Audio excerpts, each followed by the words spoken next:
తను కుటుంబం చేత వేధింపబడ్డాడు, తన కన్న కొడుకు విరోధమైపోయాడు, సౌలు కూడా చాలా పగబట్టాడు. ఎన్ని బాధలు, ఎన్ని కష్టాలు, ఎన్ని వేదనలు వచ్చినా తానన్న మాట ఏం తెలుసా? యెహోవా నా బలమా, యెహోవా నా బలమా, నేను నిన్ను ప్రేమించుచున్నాను. ఏంటిది నీ బలము? నీ ఆస్త, నీ డబ్బా, నీ అయ్యవలా? సైతాన్ గారు గుర్తుకొస్తాడు ఒకటేసారి ఏమని?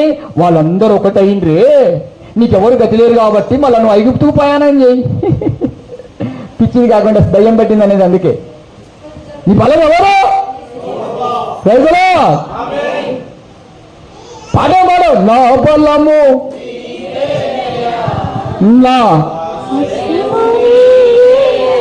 నా దాగు చోటును, నా దాగు చోటు నిన్నే నిన్నే నిన్నే